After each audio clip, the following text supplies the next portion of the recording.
lot of this isn't going to make sense to you, and I'm sorry about that. I'm just going to start at the beginning, with the house.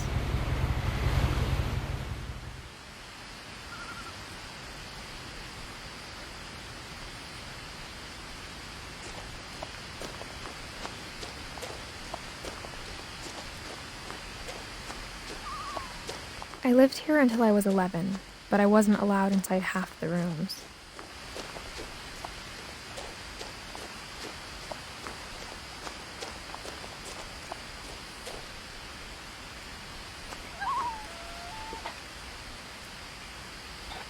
Inside the mailbox were bills from 7 years ago, marked urgent, open immediately.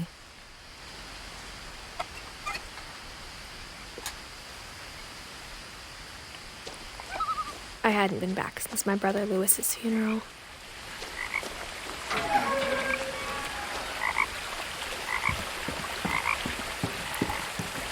In her will, my mother left me a key, but didn't tell me what it unlocked.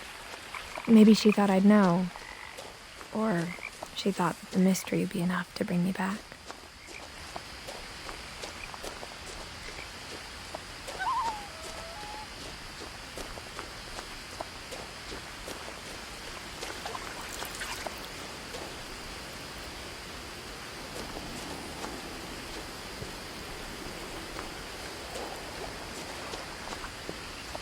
The truth is, even after I inherited the house, I never thought I'd come back to it. But now I had questions about my family that only the house knew the answers to.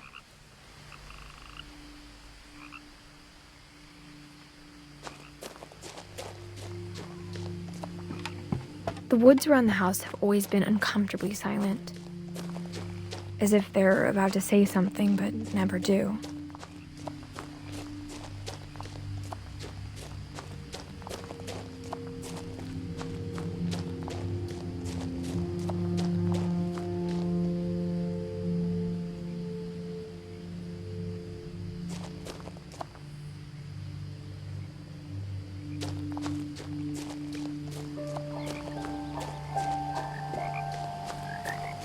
The house was exactly like I remembered it, the way I'd been dreaming about it.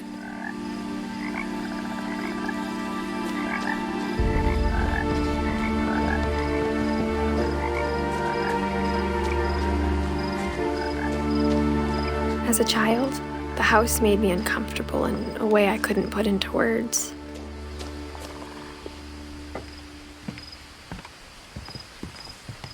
Now, as a 17-year-old, I knew exactly what those words were. I was afraid of the house.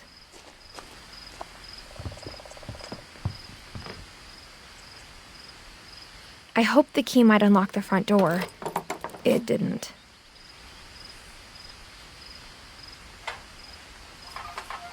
Looking in, I felt like the house itself had been waiting for me.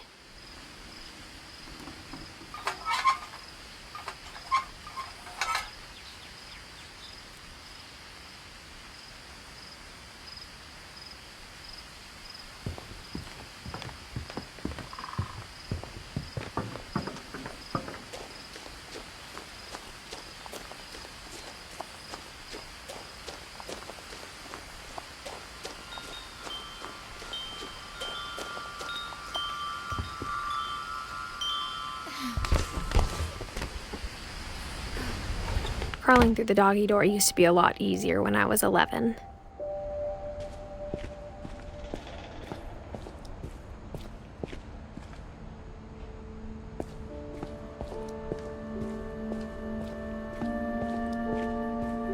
For the first time in years, I felt like I was home.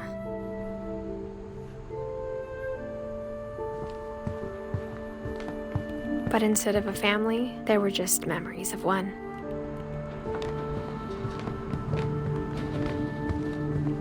Nothing in the house looked abnormal.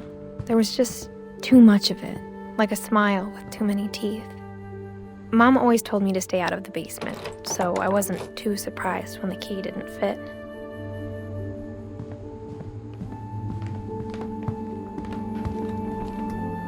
Even the fireplace had a story. Edie told me the bricks came from the original house, after it sank. The table was still a wreck from the night we left.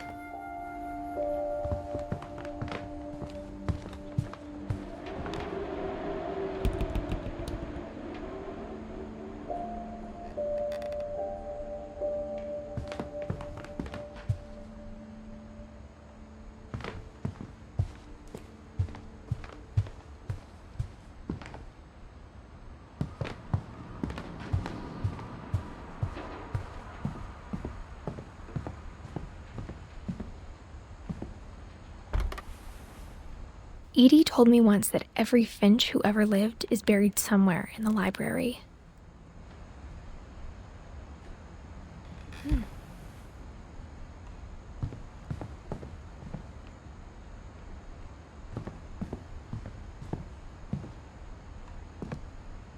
After Milton disappeared, Mom sealed up all the bedrooms. Then Edie retaliated and drilled peepholes.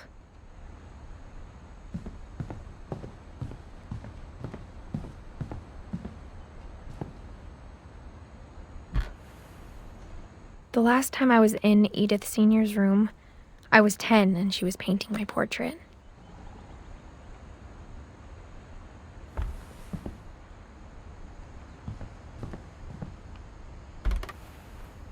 As a kid, I just assumed every house had peepholes and sealed rooms you weren't allowed inside of.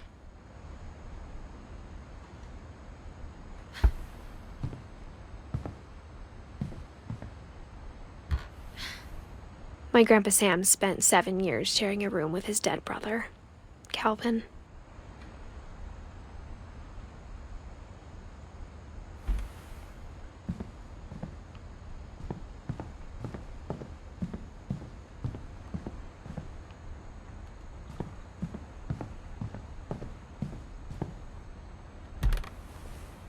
Barbara was a child star for 2 years, until America grew out of it.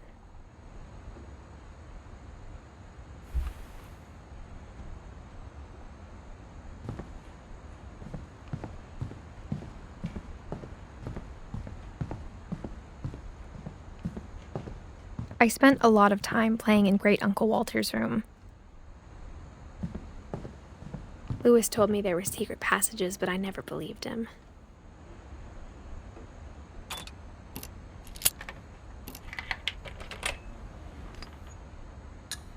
Turns out, my mom was really good at keeping secrets.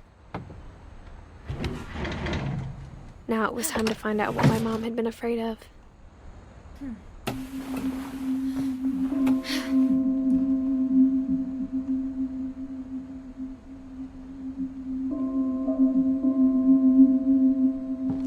Reading this, maybe it sounds like I had a plan. But I had no idea what was behind that door.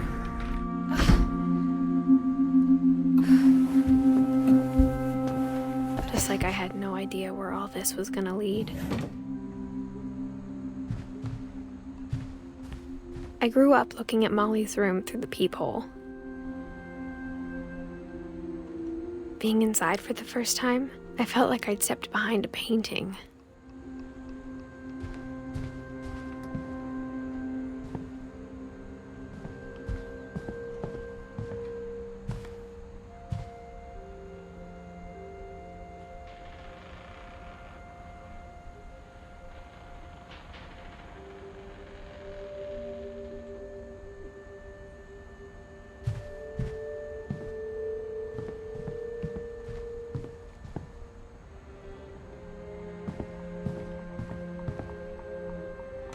Molly's gerbil had a tiny bedroom with its own even tinier gerbil cage.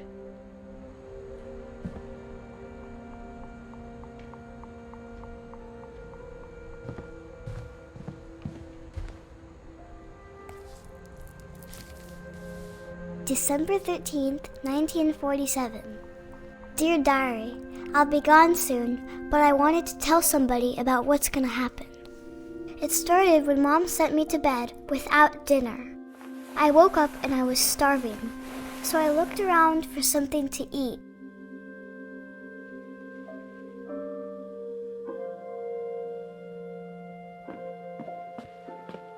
The gerbil food was dry, but I didn't mind it.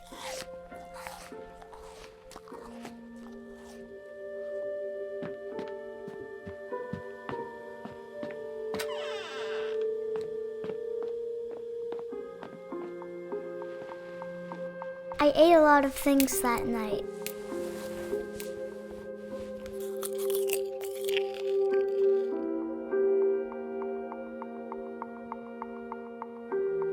I kept eating and eating.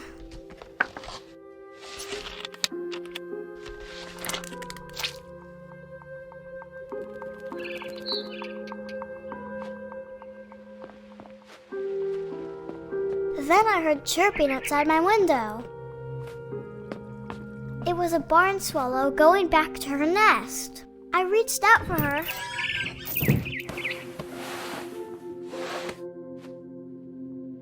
And suddenly,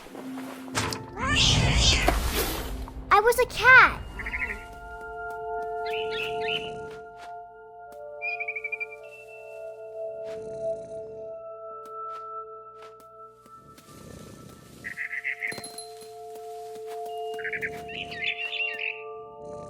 I tried to be quiet, but the bird was really scared.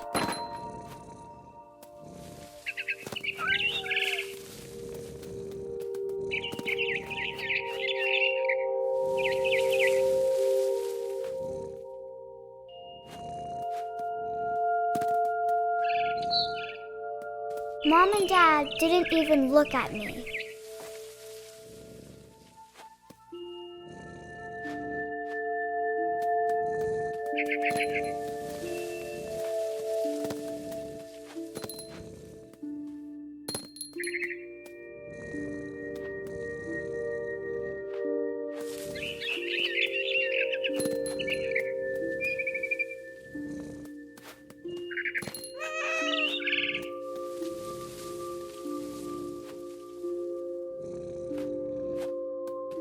I jumped and I almost got her.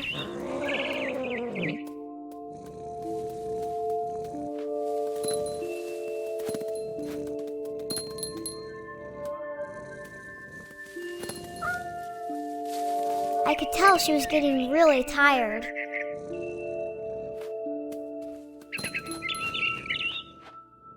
Now I was up in the big tree. I promised Dad I wouldn't climb it anymore. All I cared about was eating that mama bird.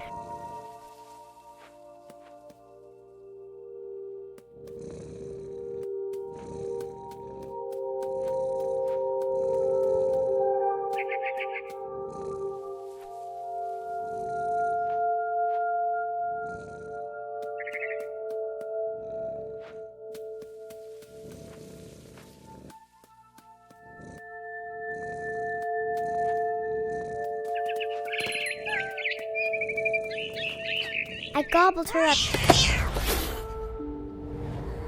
And suddenly, I was an owl. First, all I heard was the wind. Then I heard little teeth nibbling in the grass.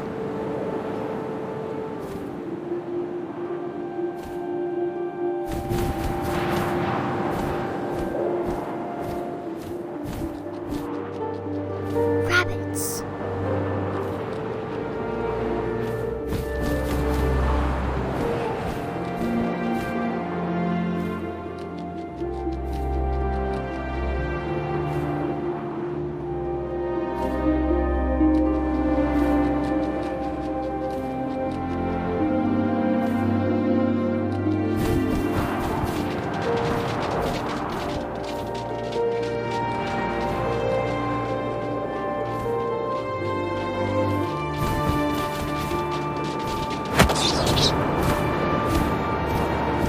I imagined his face looking up and seeing mine through my talons.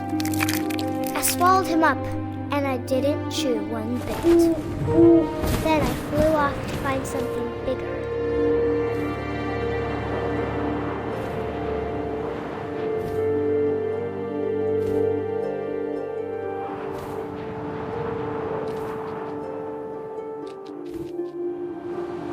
A mama rabbit.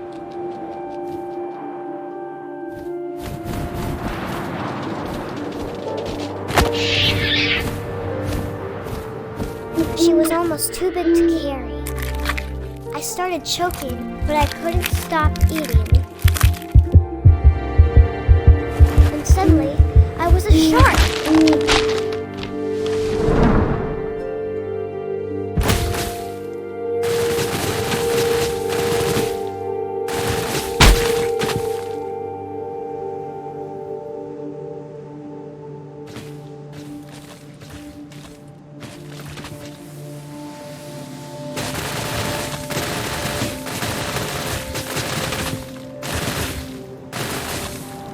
I rolled off a cliff and into the ocean. Now, I was hungrier than ever.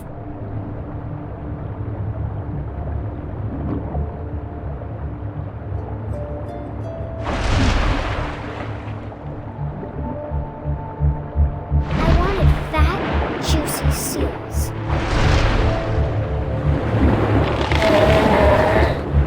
I tore off her flipper, and it tasted really good.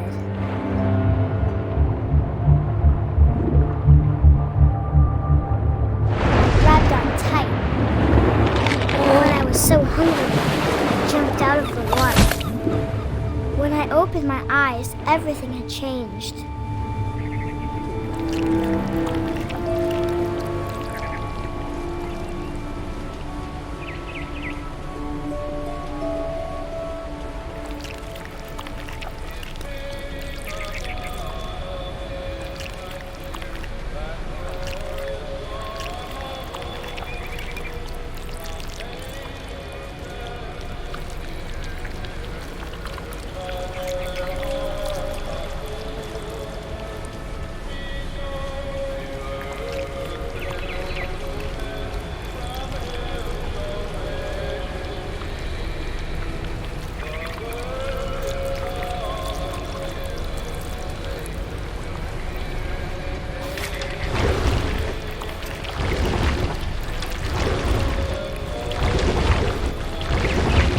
Now I was a monster and I smelled people everywhere.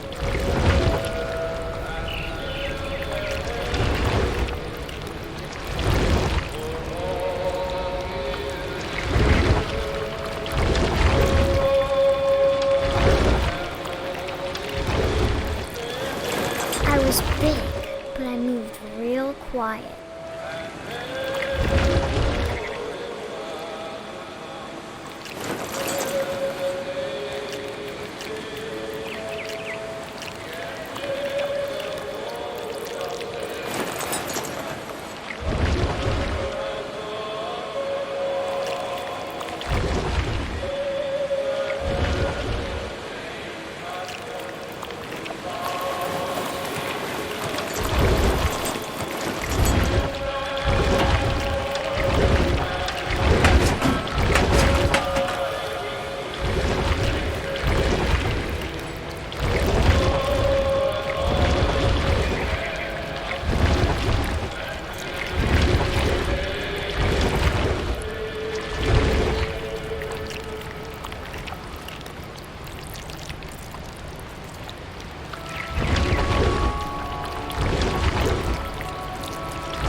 I wanted to stop, but also I didn't.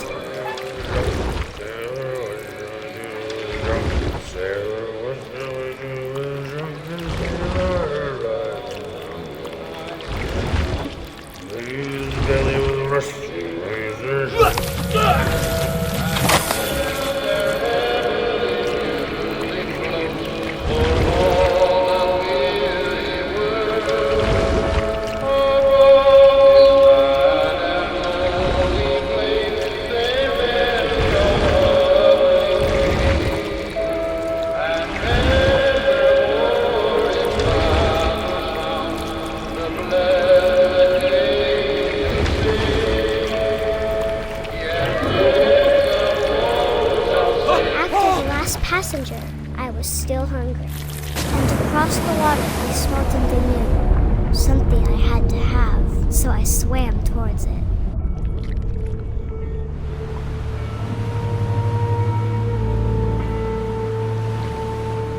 I slithered onto the sand, and the good smell went into an old pipe.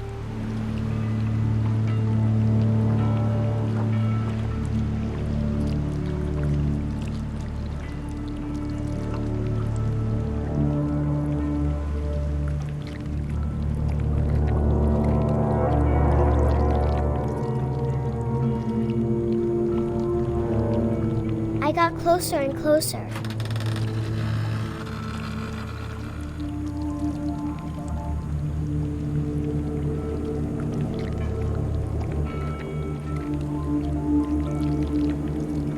All of my stomach started growling.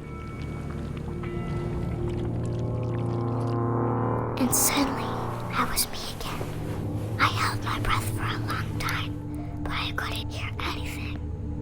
I think it's waiting for me to fall asleep.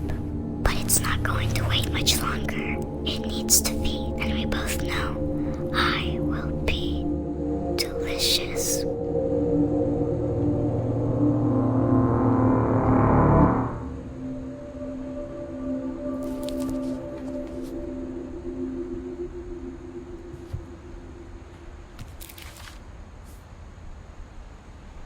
I'm not sure if I believed all of that, but I'm sure Edie would have.